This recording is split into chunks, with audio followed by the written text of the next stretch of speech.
Assalamualaikum warahmatullahi wabarakatuh. Salam sejahtera bagi kita semua.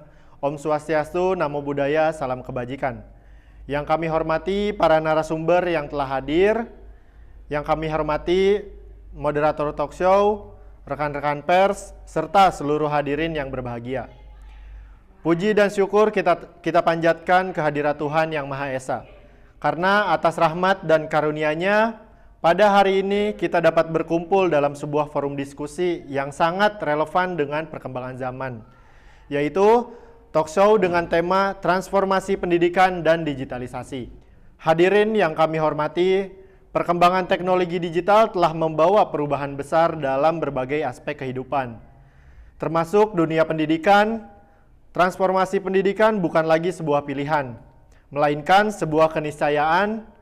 Oleh karena itu, melalui talk show ini, kita akan bersama-sama menggali gagasan, pengalaman, serta strategi dalam menghadapi tantangan dan peluang digitalisasi pendidikan di masa kini dan masa depan. Untuk ini, telah hadir bersama kita 4 narasumber yang kompeten di bidangnya, yang akan berbagi wawasan dan perspektif dari sudut pandang akademisi, praktisi, pembuat kebijakan, serta dunia industri. Tanpa berpanjang lebar, mari kita mulai rangkaian acara talk show ini. Selanjutnya, saya akan menyerahkan jalannya diskusi kepada moderator yang akan memandu acara hingga selesai. Kepada moderator, kami persilahkan. Terima kasih kepada MC atas kesempatannya. Assalamualaikum warahmatullahi wabarakatuh. Salam sejahtera untuk kita semua. Yang saya hormati para narasumber, rekan-rekan pers, dan seluruh peserta talk show. Merupakan suatu kehormatan bagi saya untuk memandu talk show dengan tema transformasi pendidikan dan digitalisasi. Tema ini akan menjadi sangat penting karena dunia pendidikan saat ini tengah berada di persimpangan besar antara metode konvensional dan pemanfaatan teknologi digital yang ada di era digital sekarang ini. Baik, tanpa berlama-lama lagi sepertinya kita semua sudah haus dan lapar akan belajar. Betul Bapak Ibu? Sebelumnya, izinkan saya memperkenalkan para narasumber terlebih dahulu. Yang pertama, ada narasumber Ibu Natasha selaku guru besar, akademisi, dan sekaligus pakar pendidikan yang akan membahas transformasi kurikulum dan metode pembelajaran. Selamat datang, Bu. Kepada narasumber kedua, Ibu Sasa selaku rektor dari Universitas Dian Nusantara. Dipersilakan, Bu, yang akan berbagi pengalaman implementasi digitalisasi di institusi pendidikan. Selamat datang Bu Sasa. Lanjut lagi untuk narasumber ketiga, ada Ibu Feli selaku Menteri Pendidikan yang akan menjelaskan arah kebijakan dan regulasi pendidikan digital. Selamat datang Bu Feli. Kepada narasumber terakhir, keempat, dengan Bapak Ferdi selaku front-end engineer di sebuah company terkemuka. Dipersilakan Bapak, yang akan membahas peran teknologi dan inovasi digital dalam pendidikan. Selamat datang Pak. Oke. Talk show kali ini akan berlangsung secara interaktif, dimulai dari pemaparan singkat dari para narasumber yang sudah hadir, dilanjutkan dengan diskusi, serta sesi tanya jawab dari audiens, yang terdiri dari rekan pers dan juga mahasiswa yang hadir pada sore hari ini. Baik, langsung saja kita masuk ke dalam pandangan masing-masing narasumber terkait transformasi pendidikan dan digitalisasi menurut para ahli yang hadir. Kepada Ibu Natasha, kami berikan kesempatan terlebih dahulu, Bu. Baik, sebelumnya terima kasih kepada moderator. Saya telah diberi kesempatan untuk hadir di talk show hari ini. Jika kita bicara mengenai transformasi pendidikan di era digital, hal pertama yang perlu kita pahami adalah bahwa transformasi ini bukan sekedar memindahkan proses belajar dari kelas fisik ke layar digital. Transformasi pendidikan sejatinya adalah perubahan cara berpikir, cara mengajar, dan juga cara belajar. Sebagai akademisi, saya melihat bahwa digitalisasi pendidikan harus diarahkan untuk membentuk peserta didik yang hanya tidak cakap secara teknologi, tetapi juga kuat secara karakter dan juga pola pikir. Di era digital, kemampuan seperti berpikir, Literasi digital, kreativitas, dan juga kolaborasi menjadi kompetisi utama yang harus ditanamkan sejak dini. Kurikulum dan metode pembelajaran perlu disesuaikan dengan perkembangan zaman. Pembelajaran tidak hanya berpusat pada guru, melainkan berpusat pada peserta didik, di mana teknologi dimanfaatkan sebagai alat bantu untuk memperkaya pengalaman belajar. Misalnya, melalui pembelajaran berbasis proyek, pemanfaatan platform digital, serta diskusi interaktif yang mendorong mahasiswa atau siswa untuk lebih aktif berpikir dan juga berpendapat. Namun demikian, saya ingin menekankan bahwa teknologi bukan tujuan akhir, melainkan sarana. Nilai-nilai seperti etika, empati, tanggung jawab, dan integritas tetap harus menjadi fondasi utama dalam pendidikan. Oleh karena itu, transformasi pendidikan yang ideal adalah transformasi yang menyeimbangkan antara kemajuan teknologi dan penguatan nilai kemanusiaan. Betul. Baik, kita berikan tepuk tangan kepada Ibu Natasha. Setuju sekali Bu bahwa dengan adanya kekuatan digitalisasi ini mahasiswa juga perlu dibekali dengan pendidikan karakter ya Bu, dan berpikir kreatif sehingga siswa dan mahasiswa mampu bersaing secara global. Baik, terima kasih untuk pemaparannya. Kita lanjut lagi kepada Ibu Sasa selaku Rektor dari Universitas Dian Nusantara. Kami persilakan Bu. Terima kasih atas kesempatannya Ibu. Di institusi kami, digitalisasi dimulai dari sistem pembelajaran, administrasi, hingga evaluasi. Tantangan terbesarnya adalah kesiapan sumber daya manusia. Namun dengan pelatihan yang berkelanjutan, transformasi ini terbukti meningkatkan efektivitas dan kualitas pembelajaran. Kita berikan tepuk tangan kepada Ibu Sasa. Baik, digitalisasi ini sangat membantu di era pendidikan berarti ya Bu, sekarang jadi lebih efektif dan menambah kualitas pembelajaran di era sekarang. Lanjut lagi kepada narasumber yang ketiga, kami persilakan untuk menjelaskan arah kebijakan pemerintah terkait digitalisasi pendidikan kepada Ibu Feli selaku Menteri Pendidikan Bu. Oke, baik, terima kasih Kak Debbie untuk kesempatannya. Pemerintah terus mendorong transformasi digital pendidikan melalui penguatan infrastruktur, platform pembelajaran digital, serta meningkatkan kompetensi guru, kolaborasi pemerintah dan juga instansi pendidikan, serta juga sektor swasta yang menjadi suatu kunci keberhasilan. Oke, kita berikan tepuk tangan kepada Ibu Menteri Pendidikan kita semua. Mohon dukungannya ya Bu, agar peserta didik bisa lebih mendapatkan pembelajaran yang terbaik di era digital sekarang ini. Oke, lanjut lagi. Kami persilakan untuk narasumber keempat. Narasumber kepada Bapak Ferdi selaku Front-End Engineer. Terima kasih Bu Debbie atas kesempatannya. Teknologi memiliki peran sebagai enabler. Platform digital, kecerdasan buatan, dan analitik data dapat membantu personalisasi pembelajaran. Namun teknologi harus tetap berpusat pada manusia dan kebutuhan peserta didik itu sih. Itu sih kalau dari pandangan saya. Oke, kita berikan tepuk tangan kepada Bapak Ferdi. Terima kasih atas pemaparan para narasumber pada hari ini. Kita berikan tepuk tangan terlebih dahulu untuk paparan pembukaan yang sangat daging dari 4 narasumber pada hari ini. Nah, selanjutnya saya akan mengajukan pertanyaan singkat kepada seluruh narasumber. Yang pertama, disiapkan dulu jawabannya Bapak dan Ibu. Pertanyaannya adalah bagaimana memastikan digitalisasi pendidikan tetap inklusif dan tidak meninggalkan kelompok tertentu. Pertanyaan diajukan kepada narasumber Ibu Natasha selaku guru besar kita. Baik, terima kasih Bu Debbie. Saya akan mencoba untuk menjawab pertanyaannya.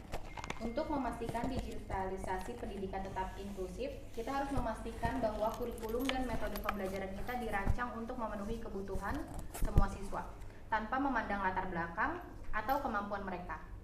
Kita harus menggunakan teknologi untuk meningkatkan aksesibilitas dan kualitas pendidikan, bukan untuk memperlebar kesenjangan. Kita juga harus memastikan bahwa guru dan staf pendidikan memiliki kemampuan dan sumber daya yang diperlukan untuk menggunakan teknologi secara efektif. Oke, baik. Dilanjutkan kepada Ibu Sasa. Baik, terima kasih banyak Ibu Debbie. Dari pengalaman kami di Universitas Dian Nusantara, kita harus memastikan bahwa digitalisasi pendidikan tidak hanya tentang teknologi aja, tapi juga tentang perubahan budaya dan proses pembelajaran.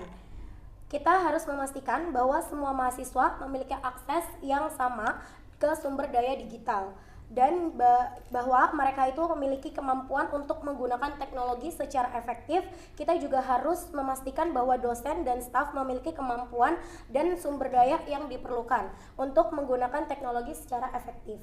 Baik, selanjutnya kepada Ibu Feli selaku Menteri Pendidikan. Baik, terima kasih Bu Debi kesempatannya. Sebagai Menteri Pendidikan, kami berkomitmen untuk memastikan bahwa digitalisasi itu tetap inklusif dan tidak meningkatkan kelompok tertentu. Kami akan memastikan bahwa semua sekolah memiliki akses sumber digital dan juga bahwa semua guru dan juga staf memiliki kemampuan dan juga sumber daya yang diperlukan untuk menggunakan teknologi secara efektif.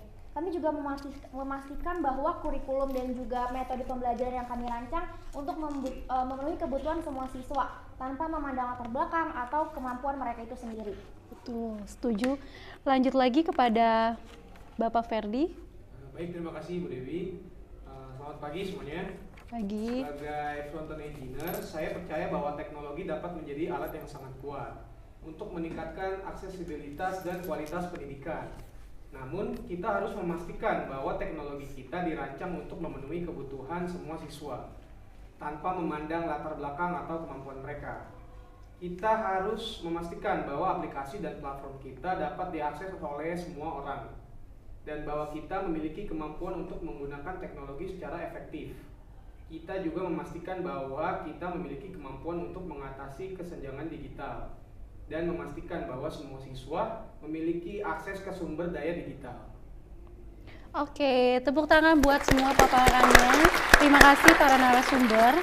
Lanjut lagi, kita akan buka sesi tanya jawab. Kami persilakan audiens untuk memperkenalkan diri dan menyampaikan pertanyaannya kepada Bapak dan Ibu. Dipersilakan. Terima kasih atas kesempatannya. Saya Prabowo Dwi Prastio dari Media TV One ingin bertanya kepada Ibu Natasha, bagaimana kesiapan dunia pendidikan dalam menghadapi perkembangan teknologi yang sangat cepat? Baik, sebelumnya terima kasih atas pertanyaannya. Di sini izinkan saya untuk menjawab. Jika kita berbicara mengenai kesiapan dunia pendidikan, saya melihat bahwa kesiapan tersebut masih berada dalam proses dan belum sepenuhnya merata. Ada institusi pendidikan yang sudah sangat adaptif terhadap teknologi, namun ada juga yang masih menghadapi keterbatasan, baik dari segi infrastruktur maupun sumber daya manusia. Tantangan utama bukan hanya pada ketersediaan teknologi, tetapi pada kesiapan pendidik dan tenaga pendidikan dalam penggunaannya secara efektif. Oleh karena itu, peningkatan kompetensi guru dan dosen melalui pelatihan berkelanjutan menjadi hal yang sangat penting. Selain itu, dunia pendidikan juga perlu memiliki sikap adaptif dan terbuka terhadap perubahan.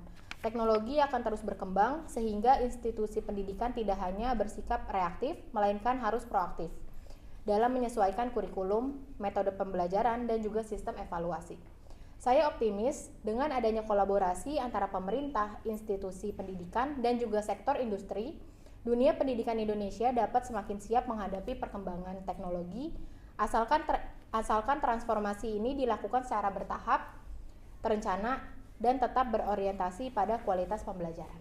Baik, terima kasih atas jawabannya Bu Natasha dan pemaparannya. Berarti betul adanya bahwa pendidikan itu dan juga diimbangi dengan adanya pembelajaran dan training untuk para dosen dan guru-guru di Indonesia supaya bisa lebih menghadapi perkembangan teknologi yang ada di era sekarang ini. Kita lanjut lagi untuk pertanyaan selanjutnya. Ada lagi? Saya ingin bertanya, sebelumnya perkenalkan saya Rahma Sarita, mahasiswa dari Universitas Dian Nusantara. Saya ingin mengajukan pertanyaan untuk Ibu Sasa. Menurut Ibu sendiri, apa sih peran mahasiswa dalam mendukung transformasi pendidikan digital? Terima kasih. Terima kasih banyak atas pertanyaan tersebut. Mahasiswa ini memiliki peran yang sangat penting dalam mendukung transformasi pendidikan digital. Sebagai Rektor Universitas Dian Nusantara, saya percaya bahwa mahasiswa harus menjadi agen perubahan dalam proses transformasi ini. Yang pertama, mahasiswa harus menjadi pengguna aktif teknologi digital dalam proses pembelajaran mereka. Mereka harus memanfaatkan teknologi untuk meningkatkan kemampuan belajar dan meningkatkan kualitas pembelajaran. Yang kedua, mahasiswa harus menjadi kontributor dalam pengembangan kurikulum dan metode pembelajaran digital. Yang ketiga, mahasiswa harus menjadi pemimpin dalam mengembangkan budaya digital yang positif di universitas. Mereka harus mempromosikan penggunaan teknologi digital yang bertanggung jawab dan etis, serta membantu teman-teman mereka yang kurang familiar dengan teknologi. Yang keempat, mahasiswa harus menjadi kolaborator dalam proyek-proyek yang penelitian dan pengembangan digital. Yang terakhir, mahasiswa harus menjadi advokat bagi transformasi pendidikan digital. Mereka harus mempromosikan pentingnya pendidikan digital dan memotivasi orang-orang untuk mendukung transformasi ini. Dengan demikian, mahasiswa dapat menjadi kekuatan pendorong transformasi pendidikan digital dan membantu universitas mencapai tujuannya dalam meningkatkan kualitas pembelajaran dan meningkatkan kemampuan lulusan. Baik, terima kasih atas paparannya Bu Sasa. Berarti pentingnya di sini kualitas dari seorang mahasiswa untuk bisa meningkatkan literasi terhadap pengembangan dari teknologi itu sendiri. Lanjut lagi ke pertanyaan selanjutnya, adakah lagi yang ingin bertanya? Baik, terima kasih moderator. Izin bertanya kepada Ibu Feli selaku Menteri Pendidikan. Pertanyaannya, bagaimana menjaga nilai-nilai karakter di tengah pembelajaran yang berbasis digital? Baik, terima kasih Fania atas pertanyaannya. Di sini saya akan mencoba menjawab ya. Untuk menjaga nilai-nilai karakter di tengah pendidikan pembelajaran berbasis digital itu menjadi sebuah tantangan yang sangat penting. Sebagai Menteri Pendidikan, saya percaya nih bahwa kita harus menjaga pendekatan yang holistik dan juga strategis untuk menjaga nilai-nilai karakter ya di era digital ini. Ada beberapa cara yang dapat dilakukan. Yang pertama, kita harus memastikan bahwa nilai-nilai karakter tuh seperti kejujuran, tanggung jawab, dan juga empati menjadi bagian dari sebuah kurikulum di suatu metode pembelajaran. Yang kedua, kita harus memastikan bahwa guru dan juga staf pendidikan itu menjadi contoh yang baik bagi seorang siswa maupun mahasiswa. Kemudian yang ketiga, kita juga harus memastikan teknologi itu untuk mempromosikan nilai-nilai karakter. Kita juga dapat menggunakan media sosial, aplikasi atau platform digital yang lainnya untuk mempromosikan nilai-nilai karakter yang dapat meningkatkan kesadaran mahasiswa tentang pentingnya nilai-nilai ini. Yang keempat, kita juga harus memastikan bahwa orang tua dan juga masyarakat juga terlibat dalam menjaga nilai-nilai karakter. Nah, yang terakhir juga kita harus memastikan bahwa kita harus memiliki sistem evaluasi yang efektif untuk memantau dan juga meningkatkan nilai-nilai karakter. Kita juga harus memiliki indikator yang jelas untuk mengukur suatu keberhasilan di dalam nilai-nilai karakter tersebut dan juga meningkatkan kualitas pendidikan. Nah, dengan hal-hal yang tadi udah aku jelasin, nilai karakter itu menjadi tengah pembelajaran berbasis digital dan juga meningkatkan kualitas pendidikan bagi pendidikan di Indonesia. Baik, kita berikan tepuk tangan yang meriah terlebih dahulu untuk jawaban yang super bermanfaat dan berguna sekali untuk bekal kita para pengajar dan juga peserta didik yang hadirin yang berbahagia. Dari diskusi hari ini, kita dapat simpulkan bahwa transformasi pendidikan dan digitalisasi merupakan proses yang saling berkaitan dan membutuhkan kolaborasi semua pihak dan juga menjadi tanggung jawab kita semua untuk membekali peserta didik dengan ilmu yang mengikuti zaman digitalisasi, disertai dengan pendidikan karakter dan berpikir kreatif agar siap untuk menghadapi persaingan global. Saya Debbie selaku moderator pada hari ini mengucapkan terima kasih kepada narasumber atas wawasan yang sangat inspiratif serta kepada audiens atas partisipasi aktifnya. Akhir kata, semoga talk show ini memberikan manfaat dan menjadi langkah nyata dalam memajukan pendidikan di era digital. Wassalamualaikum warahmatullahi wabarakatuh. Saya kembalikan kepada MC. Dengan demikian, rangkaian acara talk show hari ini telah selesai. Terima kasih atas kehadiran Bapak Ibu dan seluruh peserta. Sampai jumpa pada kesempatan berikutnya.